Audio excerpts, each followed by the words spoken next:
back, Josh B. Taylor's Goldman here for From the Stands, and today we're joined by a man who we both have watched for many years. A man I'm quite a fan of, and been watching compete for many years. The man Derek Brunson. Derek, thank you so much for the time this afternoon, mate. We really appreciate it. First things first, how are things with you? Things are well. Just had my PFL debut, got the win. You know, feels good to be in a new organization, new goals. So yeah, feels good. Definitely, man. Derek, first things first, man. Obviously, you touched on it there, the debut in the PFL, and I guess my first question for you is: being in the UFC for so many years, and now joining an organisation like the PFL, who is only 5-6 years old. Obviously, we're World Series of Fighting back in the day, but are relatively new in the MMA landscape. How do you sort of compare that to the UFC, and overall, how do you reflect on your time in the UFC? My time in the UFC was great. I don't have any regrets. Only thing I would have liked to do differently is just win the title. Um, I was there several times. I left on a high note. I was ranked in the top 10. So, time was good there, but being with a new organization, I can kind of like reset things and have new goals and new aspirations. Mm. I'm curious, Derek, for your PFL debut, were the nerves any different to a UFC fight, or were they somewhat similar? It wasn't really nerves. I don't really get nervous. It was more of like, I know the task at hand here. I know what I need to do, and I just need to execute. So that was more the thing. It's like, let's go out here, let's put on a good fight, let's execute. Because in my previous two fights, when I'm fighting these guys who are considered some of the best middleweights in the world, I was winning these fights, and I kind of just let myself down by like just having that dump, um, not doing enough road work, stuff like that. So that was just more of it. Wasn't really nervousness. It was just like, let's make sure we go out and have a good showing here. Definitely, you could see it definitely in your physique as well. You looked incredible, man, and the side by side to your last UFC fight was blown away. Like you could really tell that you'd put the time in training, and obviously it paid off against Ray Cooper. And a guy like Johhny Eblen has expressed interest in a fight with you. I heard him earlier this week on the MMA Hour with Ariel Helwani, and obviously there isn't a middleweight division yet, so to speak, in the PFL. But he's expressed interest in that fight with you. Is that a fight that you'd like with Johhny Eblen? And I sort of guess, what are your thoughts on Johhny as an opponent? Yeah, I think Johnny's a top guy. He's a tough guy. I hear from all accounts that he does well against, a lot of top middleweights. So yeah, that's definitely a fight I'm interested in. It's all about, if PFL is trying to make it right now. And yeah, it's inevitable that they do have an 85-pound weight class. So it's coming, with the acquisition of Bellator. They have a lot of 85ers there, they're surging, they're talented. So yeah, it's just a matter of time. But yeah, a fight with Eblen, I would definitely be interested in. Derek, at this point in your career, you've fought everyone and anyone. And I'm curious, at this point, when you do get a new fight, are you still sort of, making your camp strategically around that singular opponent? Or at this point, do you just work on your own skill set, go in there and see what happens pretty much?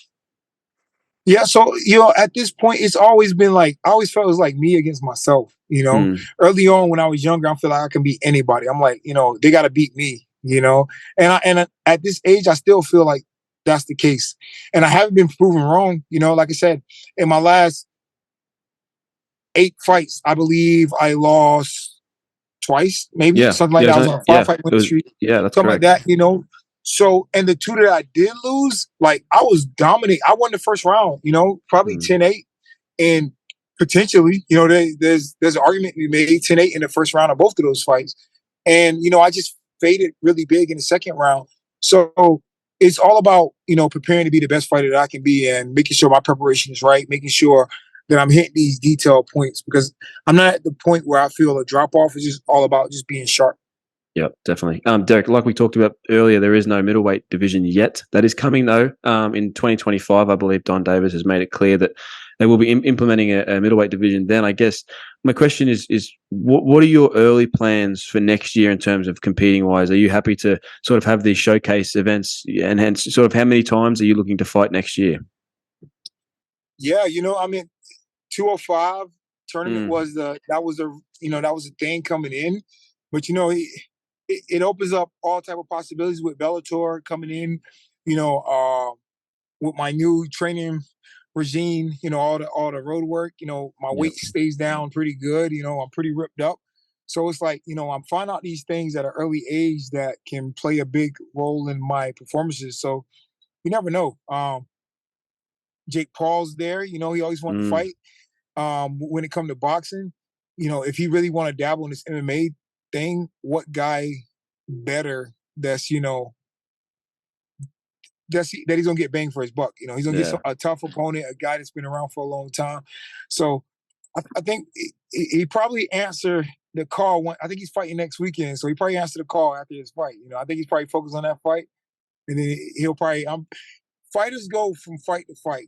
Like if he goes and knock this guy out, he's probably like, "Oh, I want Canelo next. I want to keep boxing." If he goes and loses to this guy, he's probably like, "Oh, maybe it's my time to go into MMA." Jared Brunson, what's up? So like, we'll see what happens. I'm all for these exciting fights. Going out there and just putting on good showcases. Do you think Jake would take that fight with you in MMA? I don't know. Maybe after my last fight, maybe not. He probably like, man, that's a lot of ground game to deal with. So previously, yeah, but yeah, we'll see. Yeah. I definitely think Jake wouldn't fight Super Saiyan Blonde Brunson, but I have to ask, while you're still actively competing and, seem to have had, almost, a breath of fresh air into your career going to the PFL, I was wondering, have you thought about any plans, for your life after fighting? Are there any specific avenues or projects, that you're passionate about pursuing once your competitive career, in the sport comes to an end? Yeah, well, I own a gym in Wilmington, North Carolina, Brunson MMA and Fitness. I manage fighters. I got a fight promotion, so I do a lot. I like to stay busy. That's been me my whole career. I like to stay busy. I like to stay in tune into what I'm doing. So I got these things going on. So when I'm done fighting, I'm not gonna be one of these guys sitting around bored. Yeah. Maybe I go and compete BJJ 24/7 or something. Yeah, that'd be cool. Awesome. Well, Derek, look, last couple of questions from us, man. We won't take too much of your time. My last question for you, bit of a different one, but I just want to know, what are your plans for the holiday season? Obviously, Christmas is coming up, and does training continue for you over this holiday period, knowing that you don't have a fight locked in, so to speak, just yet, or are you sort of just taking the time, enjoying it with the family, and just doing some training sessions when you can? Yeah, no, I'm definitely enjoying it with the family. Especially that I miss Thanksgiving. During Thanksgiving, I was cutting weight, walking around grumpy. So, but my whole life has been like training. I've been an athlete since I was like, I don't know, 7 years old, and I've been competing at a high level. Pretty much all my life. So like, I always can find an hour, 2 hours in a day to go train. So that's always going to continue. During the holidays, yeah, I'll pop into the gym and get a couple hours in. Train some jiu-jitsu, train some striking, lift some weights, do some wrestling. Just kind of keep it sane, keep it consistent. Yep. Yeah, for sure. Derek, last question for me, man. Obviously Josh mentioned it earlier, we both have, grown up watching you in the sport, and, again, said it earlier, you fought anyone and everyone. I'm curious, what kind of legacy is it that you aspire to leave in the world of MMA? Maybe what not to do. Don't fight all the toughest fights don't fight the toughest fights that you can find. I don't know. All right, I don't know. I've seen guys that won a UFC title and then they lose like 9 in a row.